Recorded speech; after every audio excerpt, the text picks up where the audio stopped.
ज्यांनी दिल्लीमध्ये मराठ्यांचं महाराष्ट्राचं नाव गाजवलं आणि दिल्लीची सत्ता चालवली, भारताची सत्ता चालवली, ते महादजी शिंदे ते प्रतीक आहे त्या संमेलनाचं. आणि ते स्वतः योद्धे होते, मुत्सद्दी होते आणि त्याचबरोबर भक्त आणि कवी होते. आणि त्यांची ही जी भक्ती होती ना, ती वारकरी संप्रदायाला अभिप्रेत असलेली कृष्णाची आणि विठ्ठलाची भक्ती होती. विश्व म्हणजे ही जे काही आपल्याला दिसतं त्याचा आणि परमात्म्याचा काय संबंध आहे, परब्रह्माचा काय संबंध, म्हणजे जीव, ईश्वर आणि जगदीश असे हे तीन साधारणपणे, जीव, जगत आणि ईश्वर असा साधारणपणे तो त्रिकुटाचा मुद्दा असतो. तर तिथे ते स्पष्टीकरण करताना चक्क लावणी लिहितात. आणि हे समजायचं कारण नाही, हा परत गैरसमज आहे. लावणी ही फक्त शृंगार रसाची नसते, जसं अभंग हा सुद्धा फक्त भक्तिरसाचा नसतो. लक्षात घ्या, अनेक प्रकारचे अभंग आहेत, सामाजिक कंटेंट ज्याच्यामध्ये कुठलं देवाचं नाव नाही, काही नाही, आणि तुकोबांचे एकनाथांचे तुम्हाला कितीतरी सापडतील. ती गोष्ट लावणीची आहे. ज्यांना आपण अस्सल लावणीकार म्हणतो की नाही, म्हणजे सगळं भाऊ उदाहरणार्थ होनाजी बाळा, परशुराम यांनी सुद्धा भक्तीच्या लावण्या लिहिलेल्या आहेत. तर हा जो आपल्या मनात गैरसमज असतो ना, तो टाकून द्या. तर इथे ही लावणी आहे आणि त्या लावणीतल्या काही ओळी मी तुम्हाला वाचून दाखवतो, म्हणजे तुमच्या लक्षात येईल की महादजी काय करतात. तुम्हाकडे वळती आली, कृष्णे गोपा आज्ञा केली, आपुली आपुली गोधने, वळा तुम्ही निज खुणे. आता गाय आपली कोणती हे ओळखावं लागतं ना. सगळ्या जरी गाय आपण वळत असलो तरी त्या गावातल्या सगळ्या लोकांनी आपापल्या गाया तिथे पाठवलेल्या असतात. तर त्या ओळखा, तुम्ही तुमच्या ओळखा. नाना भक्ती वळू जाती, नकळे तया मुळीची युक्ती. जे अनेकांची भक्ती करतात त्यांना ते काही कळत नाही, ओळखता येत नाही त्या गाया कोणत्या कोणाच्या आहेत त्या. आणि त्या गाया कोणत्या आहेत माहिती आहे तुम्हाला. आणि इथे तुम्हाला महादजी शिंदे यांची उंची दिसते. ते म्हणतायत, स्मृती प्रज्ञा बुद्धी मेधा धारणा धृती श्रद्धा. हे अद्भुत आहे. गडी एकमेकाशी ते वाटतात. जेव्हा एखादा आपण खेळ खेळतो की नाही, मग माझा गडी मी, तुझा गडी तू, मग मला अमुक दे, मला तमुक दे. मान दंभ क्रोध लोभ मोह जाण, गडी हे वाटून मार्ग रूढी, ज्ञान अर्जवादी गडी हे सगळं, जीवाजी गोपाळ घेऊन आला. जीव हा कुणी गोपाळ आहे आणि तो आला घेऊन. आणि अहंकार जो आहे ना, तो अहंकार हे भलतेच काहीतरी गडी घेऊन आला. कडो विकडीने डावा ते रक्षिती, नेऊ हे न देती जीवाजीसी. असं आहे ते सगळं. आदंबेची दंभा दृष्टी चुकवणी, लवण घेऊनी जीवबा आले, माधवे सदुक्ती बोधताची त्यासी, जिंकले डावासी विजयी झाला. संसाराला जिंकण्याची गोष्ट हे महादजी या रूपकाच्या माध्यमातून आपणाला सांगतायत.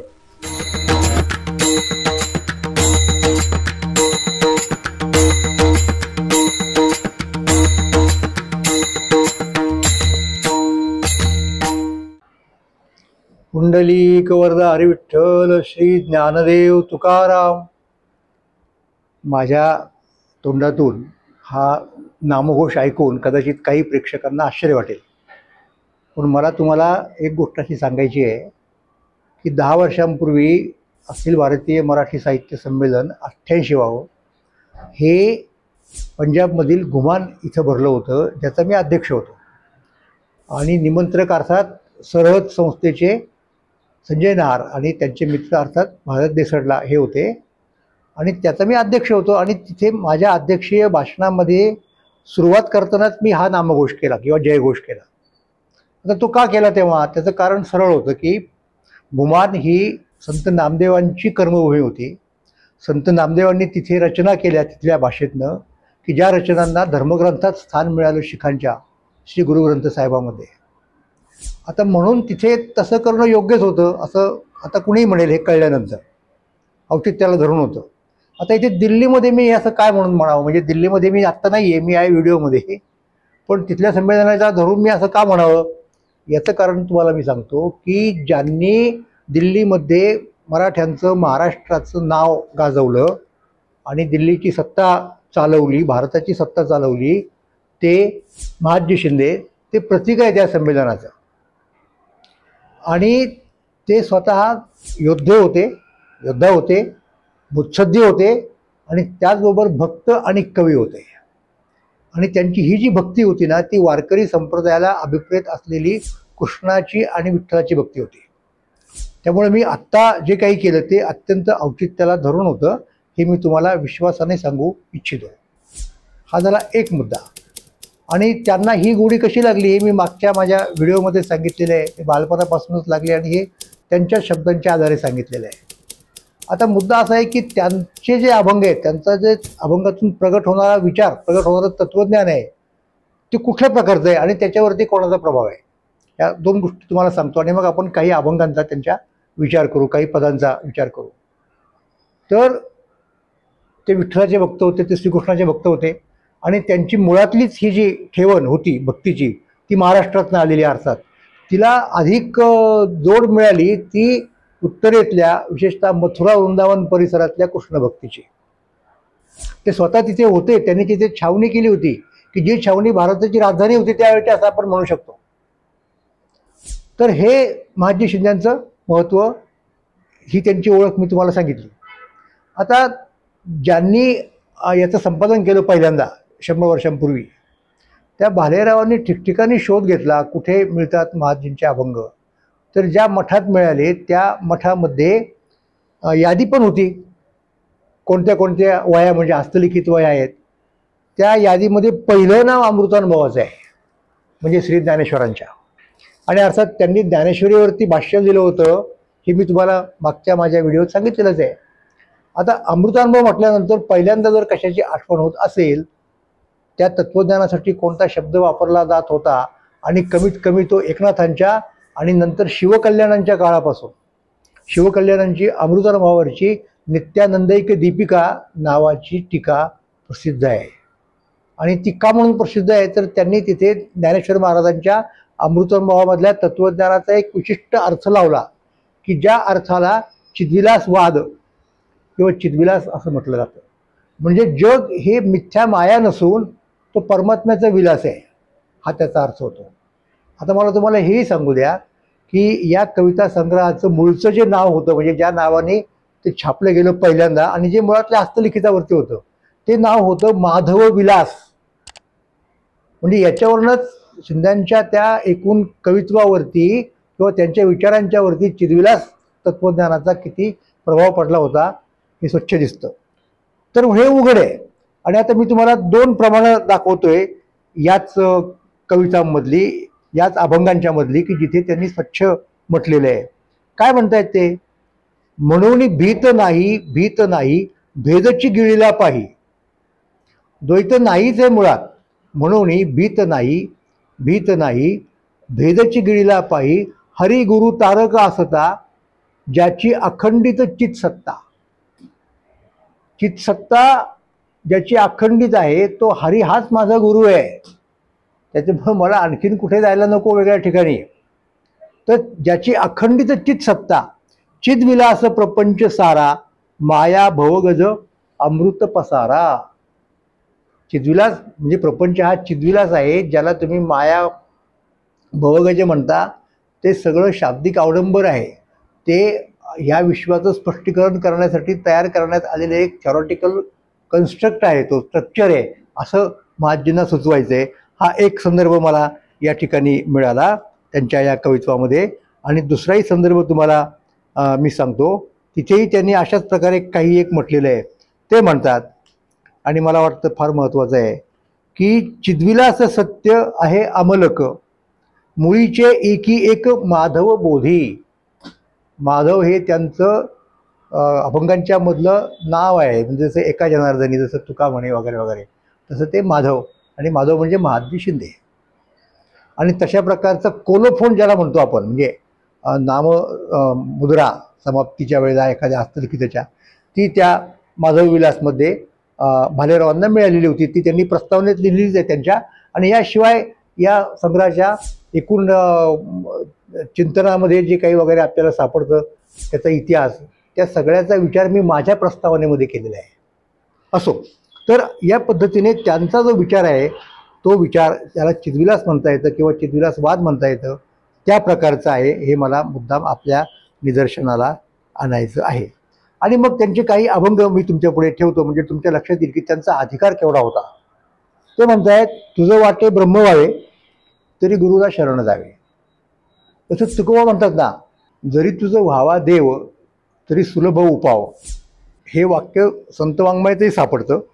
अहमपणे जरी तू जीव होसी व्यापक सदाशिव, लोह परिसेशी झगटले तेची अंगे कनक झाले, निजवाक्य तत्वमसी ऐसा बोधे ते तू होसी, विजितात्मा जितश्वास स्वसंवेद्य स्वप्रकाश, ऐसे श्री गुरुकृपे जोडे माधव अनुभव रोकडे. असा तो माधवराव शिंदे यांचा बाज आहे, अभंगांचा बाज आहे. आणि एका अभंगात ते असंही म्हणतायत की ब्रह्मविद्येचे कीर्तन गायन माधव श्री गुरुचे पायी. ते कीर्तन करायचे, ते गायन करायचे, हा मला महत्त्वाचा मुद्दा आपल्या पुढे या संदर्भात ठेवायचा आहे. तर असो, तर मग आता कसं आहे की तत्त्वज्ञानाचे जे अनेक गहन प्रश्न आहेत ना, त्या गहन प्रश्नांमध्ये या विश्वाचं स्पष्टीकरण करायचं आहे. विश्व म्हणजे ही जे काही आपल्याला दिसतं त्याचा आणि परमात्म्याचा काय संबंध आहे, परब्रह्माचा काय संबंध आहे, म्हणजे जीव, ईश्वर आणि जगदीश असे हे तीन साधारणपणे, जीव, जगत आणि ईश्वर असा साधारणपणे तो त्रिकुटाचा मुद्दा असतो. तर तिथे ते स्पष्टीकरण करताना चक्क लावणी लिहितात. आणि हे समजायचं कारण नाही, हा परत गैरसमज आहे. लावणी ही फक्त शृंगार रसाची नसते, जसं अभंग हा सुद्धा फक्त भक्तिरसाचा नसतो. लक्षात घ्या, अनेक प्रकारचे अभंग आहेत, सामाजिक कंटेंट ज्याच्यामध्ये कुठं देवाचं नाव नाही, काही नाही, आणि तुकोबांचे एकनाथांचे तुम्हाला कितीतरी सापडतील. तीच गोष्ट लावणीची आहे. ज्यांना आपण अस्सल लावणीकार म्हणतो की नाही, म्हणजे सगन भाऊ उदाहरणार्थ, होनाजी बाळा, परशुराम यांनी सुद्धा भक्तीच्या लावण्या लिहिलेल्या आहेत. तर हा जो आपल्या मनात गैरसमज असतो ना, तो टाकून द्या. तर इथे ही लावणी आहे आणि त्या लावणीतल्या काही ओळी मी तुम्हाला वाचून दाखवतो, म्हणजे तुमच्या लक्षात येईल की महाराज काय करतात. हरिगुरु संगे रतले बाई हे मानस परते ना, त्या स्वरूपे जडले मन आता अनिक भासेना, घरा अंबरी पाहता वायू तेज आप झाले, धरा अंबरी पाहता वायू तेज आप झाले, त्रिगुणा ईक्षण मात्रे श्वेत ब्रह्मांड रचिले. हे ब्रह्मसूत्राचं हे आहे, म्हणजे प्रतिबिंब किंवा प्रतिध्वनी आहे. तदैक्षत या प्रकारचा एक सूत्र ब्रह्मसूत्रामध्ये आहे. ब्रह्मा विष्णू रुद्र मायामय अवघे केले, कांचन सूत्री जैसे कांचन मणी गण ओविले, सोन्याच्या दोरात सोन्याचे मणी ओवावेत, तसं हे विश्व आहे. म्हणजे हा चिद्विलासवाद आहे. हे या ठिकाणी लावणीतून ते सांगतायत. दूध मुराले दही झाले तैसे हे की परिणमिले समजेना मना सांगवेना, विषयी रत मी असता बाई नवल कसे झाले, जन्मांतर सुकृते अवचट गुरु सजना गेले. हे सगळं जे आहे ना, हे महाजी आपल्या अध्यात्माचा अनुभव सांगतायत. हे नुसते शाब्दिक खेळ नाही आहेत, त्यांचा तो अधिकार त्यांनी प्राप्त केलेला होता. हे मी आपणाला परत एकदा सांगू शकतो. आता त्यांना हे दिसतंय की जगामध्ये भक्तीचा अवलंब करणारे लोक आता काही फारसे राहिलेले नाहीत वगैरे वगैरे वगैरे. आणि तेही त्यांनी सांगितलेलं आहे बरं का, की नाही संत नाही संत, नाही नाही नाही संत नाही नाही देव, ऐसा हा भाव वाटे जगा, सांडितील भक्ती सांडिती विरक्ती, नास्तिकाचे पंक्ती बैसोपाये, या लागी तुबा बिरुदा सांभाळावे, नातरी स्वभावे लागे बोल. ते परमात्म्याला उद्देशून सांगतायत की बघ अशी सध्याची परिस्थिती आहे, तुला काहीतरी आता हस्तक्षेप करायला पाहिजे. धावदासी मागे भक्तांचे संकटी, आता जगजीठी काय झाले, धावे धावे आता होतो उपहास, तुझे जग हसे ऐसे न करी, अपराध राशी केल्या जरी देवा, तरी तो माधवा नुपेक्षावे. याच जगामध्ये माधवाला राहावं लागतंय, अशाच जगाशी डील करावं लागतंय. कदाचित होत असेल काही कमी जास्त, तर तरी तू माधवा नुपेक्षावे, अशी विनवणी ते त्या आपल्या देवाकडे करतायत. आणि त्यांचा देव म्हणजे मुख्यत्वे करून हाच तो विठ्ठल कृष्ण ज्याला म्हणतो आपण, असा आहे. पंढरीचं वर्णन करणारं त्यांचं पद आहे. गुरुकृपे मी पंढरीये गेलो, गुरुकृपे मी पंढरीये गेलो, आत्मा विठ्ठल माधव झालो. त्या मूर्तीचं वर्णन करणारे आहे. नील श्यामल अति सुललित कांती, नील श्यामल अति सुललित कांती, ते हे विटेवरी सुंदर मूर्ती. समजलं मी इथे विठ्ठल का ठेवलाय ते. समपद कटिकर ठेवणी उभा, कंदरी तुळशी शोभवी शोभा, सदय धवल हा सरसिज नेत्र, चिंतित माधव नित्य पवित्र. हे पद आहे. आता हे आणखीन पद पहा. चला चला हरिजन हो, हरिदिनी पंढरीची यात्रा, वाजत गाजत नाचत पाहू पंकज दर नेत्रा, विठ्ठल विठ्ठल केशव यादव गाऊ या मंत्रा, कटिकर नटवर भेटून त्या ते सुख देऊ गात्रा. सुगंध सुमने बुक्का वाहू तुळसी नवपत्रा, श्रीपद पद्मा वंदन करुणी तारू कुलगोत्रा. महाभागा चंद्रभागा निर्मल सुपवित्रा, तत्तिरी साधू वैष्णव गाती माधव चरित्रा. हे असे एक एक अभंग, एक एक पद, श्लोक काय नाही ते मला सांगा.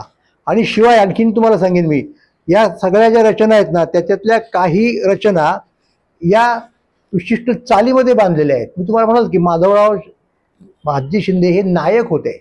म्हणजे जे स्वतः लिहितात, पद रचतात, कविता रचतात आणि रचता रचता त्याला चाली लावतात.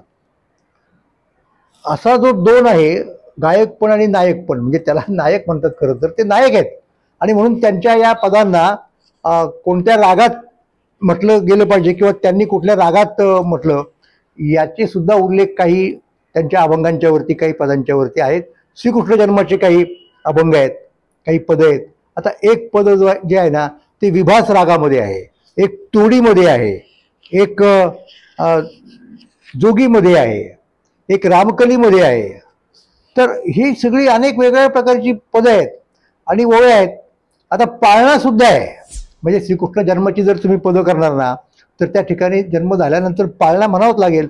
जो जो जो जो जो रे निज बाळा, सुंदर तू घन निळा, बाह्य वृत्ती ते गोपाळा, अंबरी लावी डोळा. अशा प्रकारची जो जो जो जो रे माधवा, सोडी या लाघवा, किती खेळसी अवघा वेळ तू माधवा.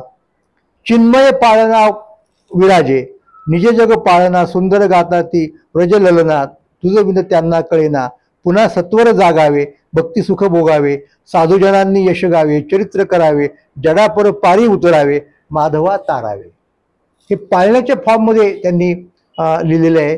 त्याच्यानंतर कृष्णचरित्रातल्या काही, म्हणजे कृष्णलीळा म्हणतो आपण, त्या सुद्धा त्यांनी या ठिकाणी रचलेल्या दिसतात आपणाला. आणि असं अनेक ठिकाणी तुम्हाला अनेक गोष्टी त्यांच्या त्या सगळ्या रचनांमध्ये महत्त्वाच्या दिसतात. ऐसा सगुण मूर्ती नारायण, जयाचे ब्रह्मादिका ध्यान, तो वृंदावनी माधव पूर्ण अवतरला, असं कृष्ण जन्माचा समारोप ते त्या ठिकाणी करतात. आणि नंतर पुढचा मुद्दा आला, त्याचं वर्णन असतं, त्याच्या रूपाचं वर्णन असतं. त्याच्या रूपाबरोबर त्याचा भाऊ बलराम, त्याचंही वर्णन या ठिकाणी आपल्याला पाहायला मिळतं. आणि नंतर तो गायी वळायला जातो थोडा मोठा झाल्यानंतर. गायी वळणं त्याला वळती म्हणतात. त्या खेडेगावाची ज्यांना माहिती वगैरे आहे त्यांना हे माहिती आहे की ते वळतीचे अभंग आहेत काही. आणि बघा ते कसे आहेत. तुम्हाकडे वळती आली, कृष्णे गोपा आज्ञा केली. ते म्हणजे पाळीपाळीने असतं ते. काही वेळ बलरामाचा, काही कृष्णाचा, काही पेंद्याचा, काही आणखी कुणाचा. तर आता कृष्णाचं काम केलं, आता दुसऱ्या कोणावर तरी ती जाणार आहे वळती, काही राखायचं काम. म्हणून तो म्हणतो त्या गोपाळांना, तुम्हाकडे वळती आली, कृष्णे गोपा आज्ञा केली, आपुली आपुली गोधने वळा तुम्ही निज खुणे. आता गाय आपली कोणती हे ओळखावं लागतं ना. सगळ्या जरी गाय आपण वळत असलो तरी त्या गावातल्या सगळ्या लोकांनी आपापल्या गाया तिथे पाठवलेल्या असतात. तर त्या ओळखा, तुम्ही तुमच्या ओळखा. नाना भक्ती वळू जाती, नकळे तया मुळीची युक्ती. जे अनेकांची भक्ती करतात त्यांना ते काही कळत नाही, ओळखता येत नाही त्या गाया कोणत्या कोणाच्या आहेत त्या. आणि त्या गाया कोणत्या आहेत माहिती आहे तुम्हाला. आणि इथे तुम्हाला महादजी शिंदे यांची उंची दिसते. ते म्हणतायत, स्मृती प्रज्ञा बुद्धी मेधा धारणा धृती श्रद्धा. हे अद्भुत आहे. हे सगळे बुद्धीच्या वेगवेगळ्या शेड्स आहेत. बुद्धीची वेगवेगळी फंक्शन आहेत. तुम्ही म्हणू शकता की बुद्धी तशी एकच आहे, पण ती वेगवेगळ्या वेळेला तिला वेगवेगळे रोल करावे लागतात. मग त्या रोलप्रमाणे त्यांना तसं तिला नाव पडतं तसं. म्हणून मेधा वेगळी, स्मृती वेगळी, बुद्धी वेगळी, धारणा वेगळी, श्रद्धा वेगळी. श्रद्धा हा सुद्धा बुद्धीचा प्रकार आहे. आयशा गायी वळू जाती, परी त्या तया नावरती. आता त्या गोपांना, त्या बाळांना, गोपाळांना हे कसं एवढं झेपणार आहे ना. म्हणून महादजी म्हणतात की त्यांना ते काही जमत नाही. ऐसे बहुत श्रमले माधव असे शरण आले. त्यामुळे त्यांना ते काही जमेना, त्यांना श्रवण झाला. आणि ते कृष्णाला म्हणायला लागले, कृष्णा सांभाळ आपल्या गाई. तिची नामदेवांची प्रसिद्ध गवळण आहे ना. तो पेंद्या म्हणतो कृष्णाला, ते थोडंसं बोबळं बोलणं आहे त्याच्यामध्ये, की तू आता तुझ्या गाई सांभाळ, आमच्याकडनं ह्या सांभाळल्या जात नाहीत. कारण या साध्या गाई आहेत का. इंद्रियांना सुद्धा गायी म्हणतायत आणि बुद्धीला सुद्धा, आणि एवढे सगळे फॉर्म्स आहेत बुद्धीचे, तर ते या ठिकाणी महाजी शिंदे आपल्या अभंगातनं सांगतात. आणि ते मग वचन देत आहेत कृष्ण काय, की तुम्ही काय काळजी करू नका, प्रेमे देऊन या आलिंगन करी कुरवाळून, तुमची गोधने मी वळीन, वदे माधव वचन. तुम्ही मला प्रार्थना करताय तर हरकत नाही ती. म्हणून तुकोबांनी सुद्धा एके ठिकाणी म्हटले की देवा, बाकीची इंद्रिय आम्ही वळतो, पण तुका म्हणे तू राख मनेरी, मन नावाची गायी येणार ती आमच्याकडनं राखली जाऊ शकत नाही, तेव्हा ती तूच राख. तर तशाच प्रकारचे हे अभंग या ठिकाणी वळतीचे आहेत. त्याच्यानंतर आणखीन संत साहित्यामध्ये तुम्हाला जे देशी खेळ आहेत ना आपले त्या काळची, त्या खेळांची रूपकं दिसतात अनेक ठिकाणी. एकनाथ महाराजांच्या मध्ये, तुकोबा यांच्यामध्ये आहेत, मग टिपरी आहे, त्याच्यामध्ये लपंडाव आहे, सगळ्या गोष्टी आहेत. तर तशा पद्धतीच्या आटापाट्या आहेत. खो खो, हुतुतू.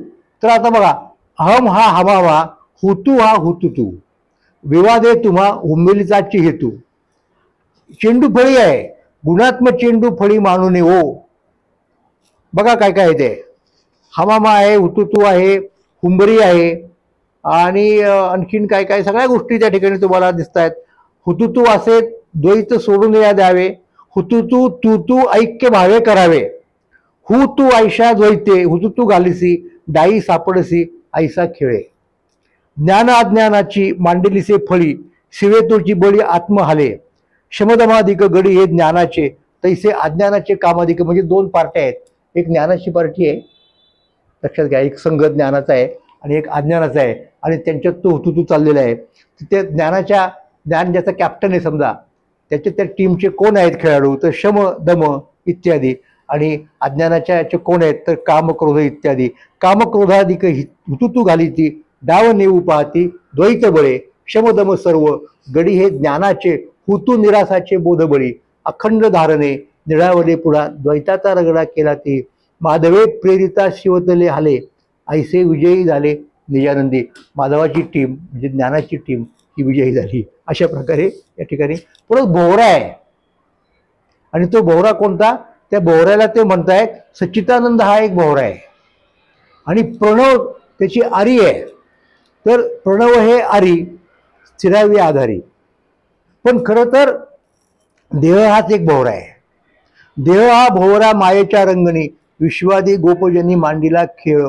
आणि मग पुढे म्हणतात की खरा कोणता भोवरा आहे तर सच्चिदानंद भोवरा, करतला मलक. तसा आपल्या हातावरती आपण आवळा घेतो तसा सच्चिदानंद नावाचा भोवरा, म्हणजे समजून घ्या माधव निष्कलंक खेळवी ऐसा. सच्चिदानंद नावाचा भोवरा माधवराव शिंदे आपल्या तळहातावरती खेळवतायत. हे माझी आहेत, आणि हे माझी आपल्याला माहीत नाहीत. महाजींनी काय काय गोष्टी केलेल्या आहेत. आता विटीदांडू आहे, हाती निष्काम दंड धरा, म्हणजे तो दांडू म्हणतो आपण. मग सत्कर्म विटी तुम्ही झेला, अहंकारा जिंकून तळी घाला, माधव म्हणे तरी डाव जिंकियला. आणखीन मुद्दे अनेक आहेत, तुम्हाला लपाछपी आहे त्या ठिकाणी. काय म्हणतायत, अतिन निरसने दावा लपता ठाव, अहंकारादी भाव जेथे नसती, ऐशा पूर्ण बोधे स्वरूपी लपला, नाही सापडला कली काळासी. तुम्ही कुठे लपा, म्हणजे तुम्ही सापडणार नाही कोणाला कळी काळाला, तर स्वरूपी म्हणजे परमात्म्याच्या आड लपा. देश काल वस्तू परिच्छेदातीत, जीव तो शाश्वत माधव बोधी. ते जीवाची शाश्वतता तुम्हाला तेव्हाच मिळेल जेव्हा तुम्ही परमात्म्याच्या आड लपाल. टिपरी आहे, नका वाजवू टिपरी भेदरूपी, अभेदे रमा सर्वदा स्वरूपी, नाना अनुवादाची वाजवी टिपरी, ब्रह्मणी संसारी व्यर्थ तुम्ही इत्यादी इत्यादी. असे अनेक गोट्या खेळतो आपण, त्याची सुद्धा हे आहे रूपक आहे त्या ठिकाणी. सुरपारंभ्य आहेत, प्रपंच वृक्षी सुरपारंभ्या तेथे आवडी का, अतिसाहसे उड्या टाकून सुरपदे जिंका. हे वचनोक्ती ऐकून गोप पावले हरिका. म्हणजे हे जे खेळ आहेत ना, तो कृष्ण खेळतोय यमुनेच्या वाळवंटावरती, सगळ्या गायी सोडून दिलेल्या आहेत चरायला, आणि गोपांच्या बरोबर हा खेळ खेळतोय. हे वचनोक्ती ऐकून गोप पाविले हरिका. म्हणजे हे काय माहिती का, भगवद्गीतेमध्ये तो जो 15वा अध्याय आहे ना, अश्वत्थाचं रूपक केलेलं आहे. तर त्या अश्वत्थावरती तुम्ही सुरपारंभ्या खेळा, किंवा एक खेळतायत असं ते रूपक आहे.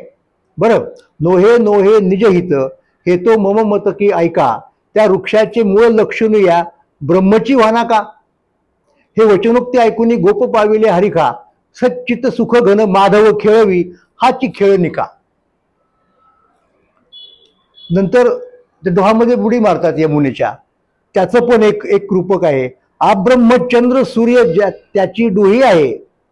कोणत्या डोहात आम्ही उडी मारतोय लक्षात घ्या.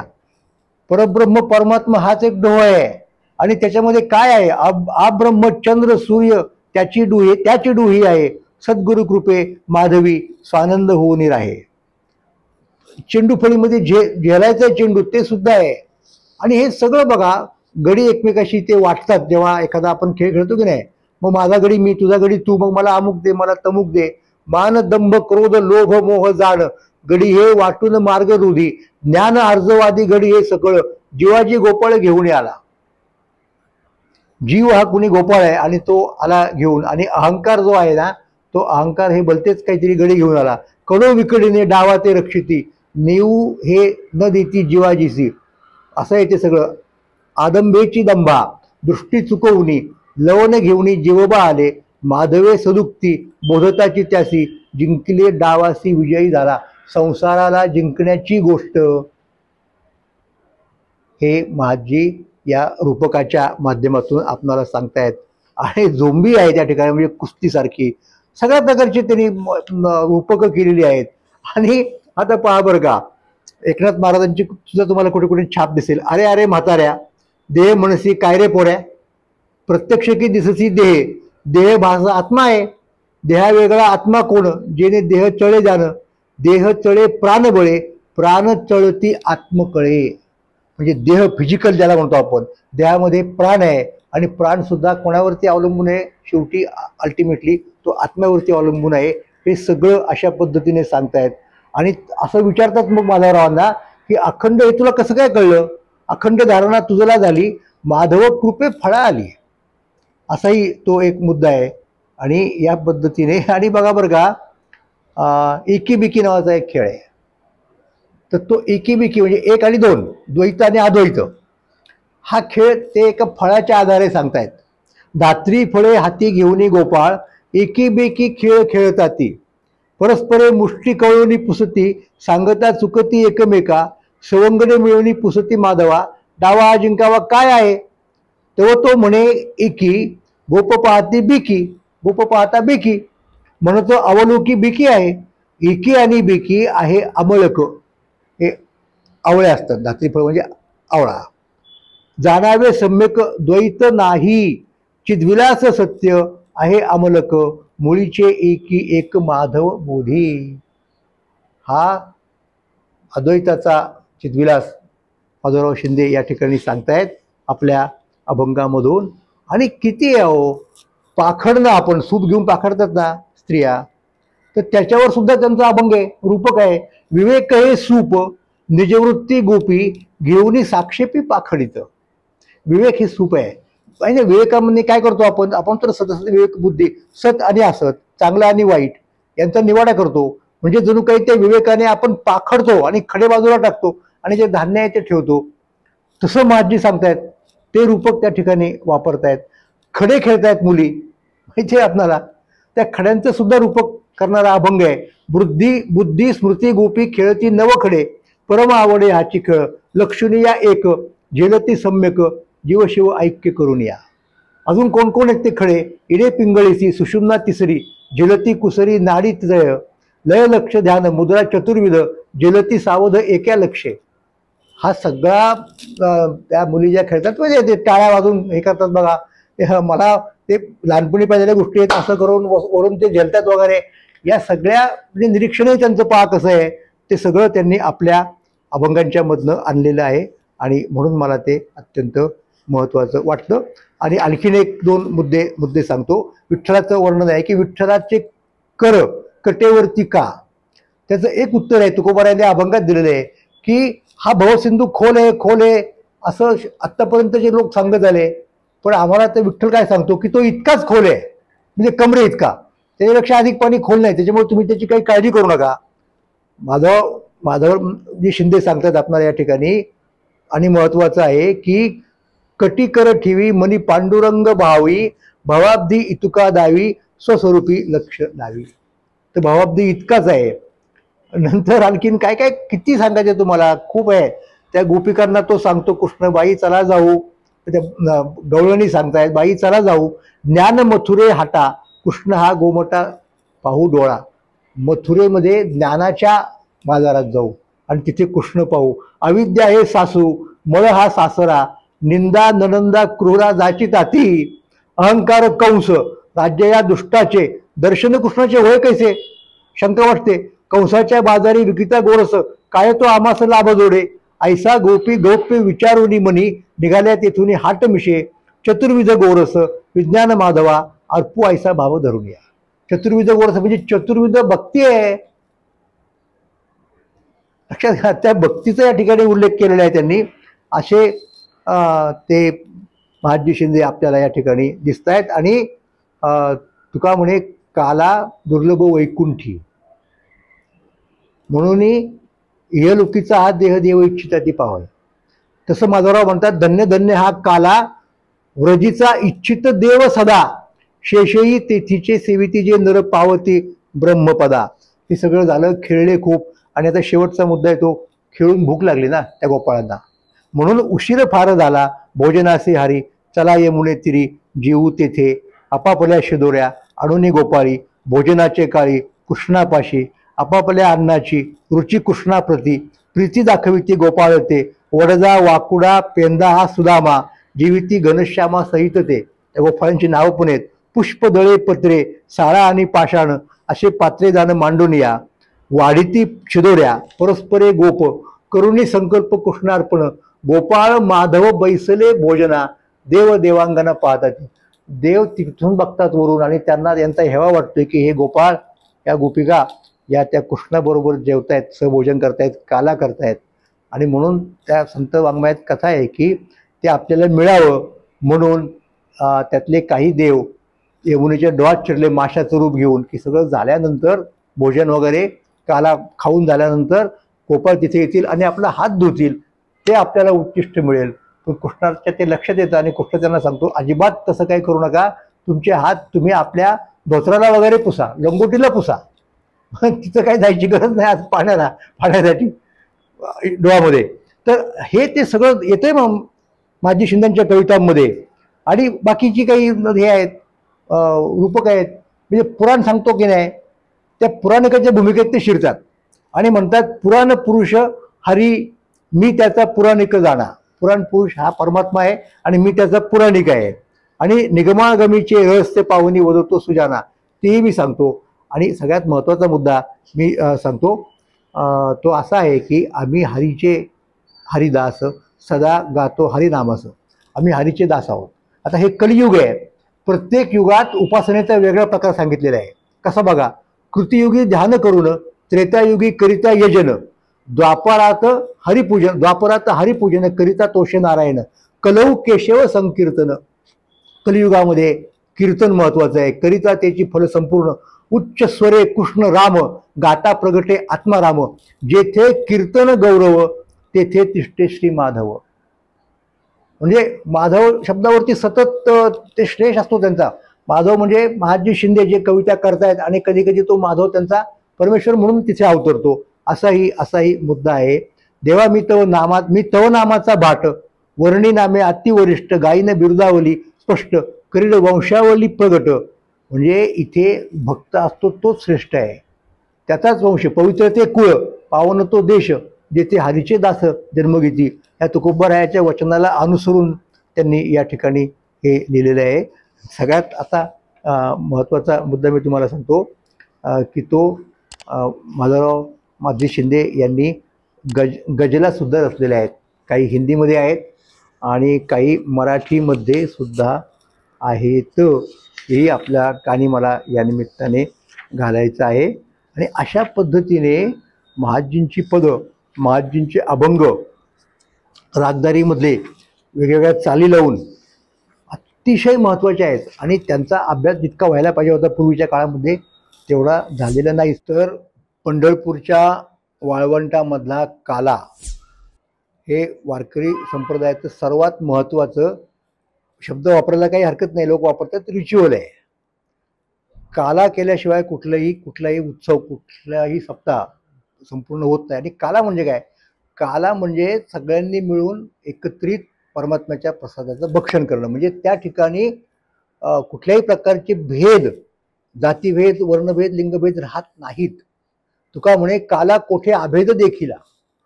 आणि हा पहिला काला कुणी केलेला आहे? पहिला काला श्रीकृष्णाने गोकुळामध्ये असताना यमुनेच्या वाळवंटात केला. आणि त्याची ही रिप्लिका आहे, त्याचं हे एक विधिनाट्य म्हणू शकतो आपण म्हणायचं झालं तर. पंढरपूरमध्ये वारकरी संप्रदायाचे लोक जे करतात ते, आणि त्याला अत्यंत महत्व आहे. तर महाजी त्या प्रकारचा काला आपल्या अभंगामध्ये आणतात. आणि हा जो काला आहे ना, एक लक्षात घ्या, तो तुम्हाला अनेक वेळेला व्यवहारामध्ये सुद्धा, म्हणजे व्यवहारात जेव्हा आपण भेद मोडतो ना, त्याला सुद्धा कालाच म्हणतात. देव आणि भक्त यांच्यामधला भेद कैवल्यातही चढावा, करीत विषय सेवा, झाला भज्य भृत्य कालोवा भक्तीच्या घरी. ज्ञानेश्वर महाराज अमृतानुभवामध्ये भक्ती ही ज्ञानापेक्षा कशी श्रेष्ठ आहे हे सांगताना म्हणतायत की देव आणि भक्त हा भेद राहत नाही. देव भक्त होतो, भक्त देव होतो, देव भक्ताची सेवा करतो.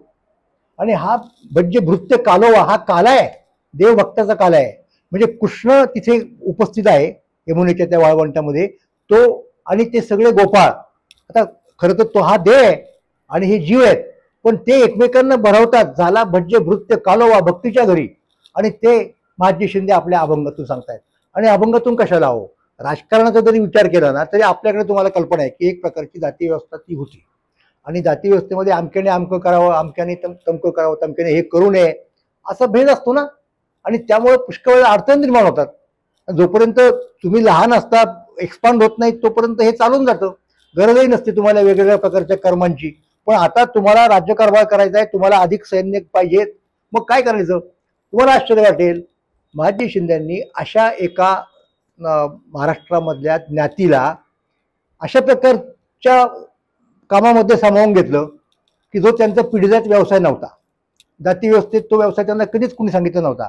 आणि ती ज्ञाती म्हणजे सारस्वत. महाजी शिंदेच्या सेनापतीमध्ये जीवबादादा बक्षी आहेत, लखमादादा बक्षी आहेत, नारोराम मंत्री आहेत. हे सगळे लोक लढवई आहेत, ते सेनापती आहेत. आणि साधे सेनापती नाही आहेत, ते फ्रेंच लोकांच्या, दिबॉईंच्या सैन्यावरती, कवायतीवरती लक्ष ठेवतायत आणि महाजी शिंदेना रिपोर्ट करतायत. त्यामुळं बाकीचे लोक महाराष्ट्रातले महाजींच्या रियासतीला शेणव्यांची रियासत म्हणायचे. ते एका अर्थाने ते वर्णन यथार्थ आहे, पण दुसऱ्या अर्थाने त्यात कदाचित थोडा कुचितपणाही असेल. पण हे महाजी शिंदे करू शकतात हे लक्षात घ्या. हा सुद्धा एक महत्वाचा काला आहे आणि तो करण्यात महाजी मागे नव्हते, म्हणून ते एवढे मोठे राज्यकर्ते येऊ शकले. आणि त्या काल्याचा कळस त्यांनी कुठे गेला? त्यांनी चक्क फ्रेंच लोकांना, आपल्या सैनिकांना कवायती पद्धतीचं युद्ध करण्याची शिकवून द्यायला ठेवलं. तो दिबॉईन उदाहरणार्थ, तो पेरा नंतरच्या काळात आलेला, हे फ्रेंच लोक होते. आणि ते कसं केलं की इंग्रज आणि फ्रेंच यांच्यामध्ये युद्ध आहे, यांच्यामध्ये वैर आहे तिकडे. मग इंग्रज जर आपले शत्रू असतील तर शत्रूचा शत्रू तो आपला मित्र, त्याचा फायदा घेतला पाहिजे. तो महाजी शिंदे यांनी घेतला, हे मला आपल्या पुढे या निमित्ताने सांगायचं आहे. आणि हे सगळं सांगण्याची संधी मला जी मिळाली ना, ती केवळ याच्यामुळे. महाजी शिंदे यांची कविता मला उपलब्ध होती. आणि योग बघा की इतके दिवस खरं तर मला कधीच वाटलं नाही की ते आपण छापून काढावी. ते राहून गेलं माझ्याकडनं. मी कुठल्याही प्रकाशकाला जरी म्हणालो असतो, विनंती केली असती, तरी कुणी त्याला नाही म्हटलं नसतं, एवढं ते महत्वाचं आहे. पण नाही, मला ते डोक्यातच नाही आलं. एवढा मी रोजच्या व्यवहारामध्ये असलेला लेखन, प्रकाशन, अमुक तमुक हे आलं नाही माझ्याकडनं. आत्ता जेव्हा दिल्लीला साहित्य संमेलन घ्यायचं ठरवलं तेव्हा माझ्या डोक्यातली ट्यूब पिटली. अरे म्हटलं, हा फार चांगला प्रसंग आहे. आणि म्हणून मी नारांना विनंती केली की सरहदच्या वतीनं हे जर तुम्ही छापू शकाल तर बरं होईल. त्यांनी ती मान्य केली आणि त्यामुळं आणि त्याचं उत्तम प्रकाशन केलं ना, याच्यापेक्षा अधिक काय होऊ शकतो? म्हणजे माझ्या आयुष्यातला सगळ्यात महत्त्वाचा योग मानतो मी की जेव्हा ज्योतिरादित्य शिंदे यांच्या हस्ते या पुस्तकाचं प्रकाशन दिल्लीमध्ये झालं, तो माझ्या आयुष्यातला सगळ्यात महत्त्वाचा योग मी समजतो. आणि त्यासाठी मी संजय नहार, सरहद आणि त्या सरहदच्या टीमच्या सगळ्यांचे आभार मानतो. धन्यवाद. आजच्या राजकारणामध्ये रिपब्लिकन पक्ष हा एक महत्त्वाचा राजकीय पक्ष आहे, हे सत्यच आहे. मात्र या पक्षाची ओळख दलितांचे हितसंबंध सांभाळणारा पक्ष अशी आहे, आणि काही लोकांना तर असं वाटतं की दलितांच्या मधल्या परत विशिष्ट समूहाचे हितसंबंध सांभाळणारा पक्ष. त्यामुळं काही इतर दलित समूह त्या पक्षापासून फटकून असतात. पण हे कदाचित कधी घडलं असतं, समजा बाबासाहेब आंबेडकरांनी बौद्ध धर्माचा स्वीकार केला, त्याच वेळेला त्यांच्या डोक्यामध्ये हा पक्ष काढायचं होतं. त्यांनी जर राजकीय पक्ष आधी काढला असता आणि बौद्ध धर्माच्या स्वीकाराचा विचार नंतर केला असता, तर कदाचित तेव्हा तो पक्ष सगळ्यांना घेऊन जाणारा समावेशक पक्ष होऊ शकला असता. पण बौद्ध धर्माचा स्वीकार आधी केल्यामुळे बऱ्याच लोकांना वाटायला लागले की या पक्षाचा आणि बौद्ध धर्माचा काहीतरी संबंध आहे, जे बाबासाहेबांच्या डोक्यात नव्हतं.